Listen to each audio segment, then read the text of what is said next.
सुना ठारू बढ़ुची रूपार अधिक मात्रा रे चाहिदा सेतिपाई रूपा मूल्य मध्य दिनकु दिन वृद्धि पाउची। तेबे दर्शक बंधु लगातार कथा आमे जदि कहिबा गतकाली जेभली भाबे रूपा मूल्य 12,000 टंका वृद्धि पाई 3,07,000 रे पहुंचीथिला, अर्थात 3 लाख क्रॉस करिथिला। सेहीपरि आज मध्य आउ 3,000 वृद्धि पाई रूपा वर्तमान रूपा केजी 3,10,000 रे पहुंची। तेबे आगु को मध्य एही मूल्य कोन रहिबो से विषय रे मध्य आलोचना करिबा, किंतु ता पूर्वरु सुना कथा में जदि कहिबा सुना मूल्य मध्य वृद्धि पाउची, किंतु आजि पई आमे जदि कहिबा आजि सुना मूल्य रे केउंठी ना केउंठी किछिटा चेंजेस आसीची, किछिटा रिहाती मिलची, अर्थात सुना मूल्य कमिची। सेहीपरि आमे जदि आज कहिबा रिपोर्ट कोन कहूची 24 कैरेट 18 कैरेट 22 कैरेट जो गोल्ड रही तार मूल्य ओडिशा रे केते होईची।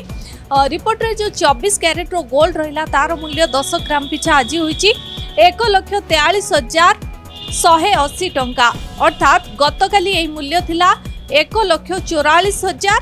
एही मूल्य रे 820 टंका कमिची। सेहीपरि जदि देखिबा 22 कैरेट जो गोल्ड रहिला तार मूल्य 10 ग्राम पिछा ओडिशा रे आज होईची 1,31,250 टंका, गतकाली आथिला 1,32,000, अर्थात एही मूल्य रे मध्य 750 टंका कमिची।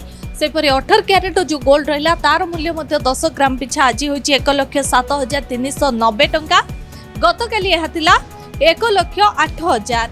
एही मूल्य रे 610 टंका कमिची।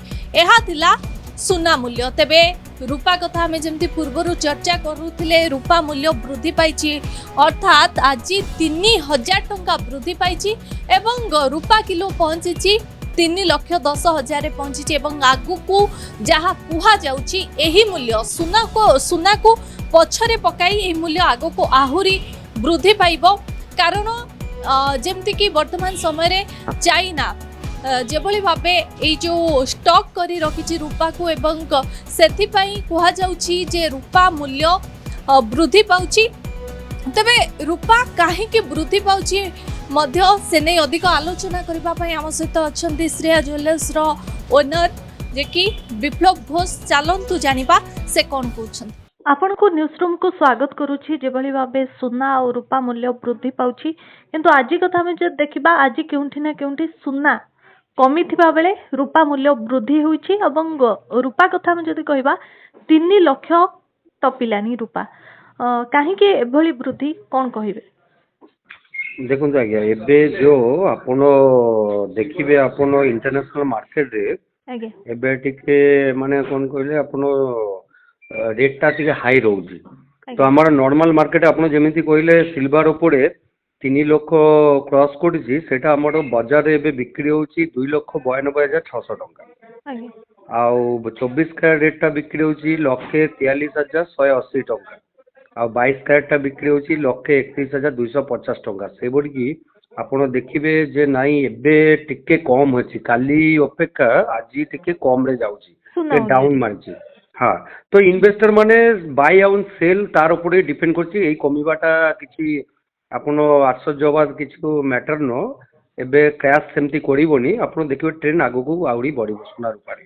तबे वर्तमान जेमती ईरान ऊपर अमेरिका मध्य आक्रमण कलानी, तो ताहार गोटे प्रभाव पड़िबो कि?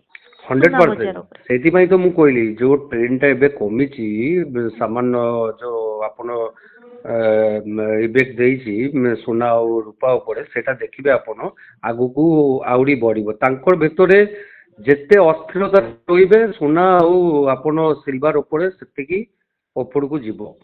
तो कोटी ना कोटी आपन को लागुनी जदिबा सुना टिके कमिछि, रूपा मूल्य वर्तमान सुधा आमे जेमती पूर्वरु कथा होतले जे दिने की 2 दिन गत काली कथा आमे जदि कहबा गत काली 3 लाख टपी गला रूपा। तबे रूपा मूल्य को नै कि कोन कहबे आगु को कोन रहइबो?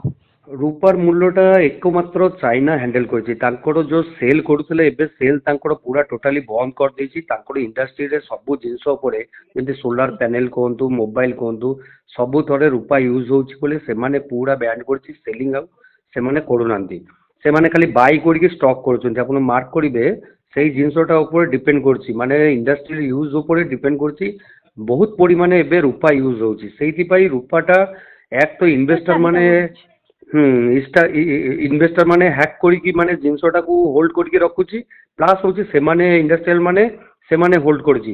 ଯେତେବେଳେ ହୋଲ୍ଡ ହବ ମାର୍କେଟରେ ଚାହିଦା ଅଛି, ମେଟାଲ ନାହିଁ, ସେଥିରେ ରେଟ୍ ଅଲରେଡି ବଢିବ, 100% ବଢିବ। ରୂପା ମୂଲ୍ୟ ମୁଁ କହୁଛି ଆପଣଙ୍କୁ ଆହୁରି କରେକ୍ସନ ଦେବ, ମାନେ ଆହୁରି ବଢିବା ଚାନ୍ସେସ୍ ବହୁତ ବେଶୀ। ଆଗକୁ 5 ଲକ୍ଷ ଟପିବ ବୋଲି ଏମିତି କିଛି ଆଶଙ୍କା କରାଯାଉଛି କି? ନାଇଁ ଏତେ ତ ଆମେ ଆଶଙ୍କା କରିପାରିବାନି, ଏବେଠୁ ପ୍ରେଡିକ୍ସନ ଦେଇପାରିବାନି, କିନ୍ତୁ ଆମେ ଭାବୁଛୁ ରୂପାଟା ନିହାତି ଭାବେ ସବୁବେଳେ ବଢିକି ରହିବ, ରୂପା କମିବ ନାହିଁ। ଆଚ୍ଛା, ବହୁତ ବହୁତ ଧନ୍ୟବାଦ ଆପଣଙ୍କ ଆଲୋଚନା ପାଇଁ।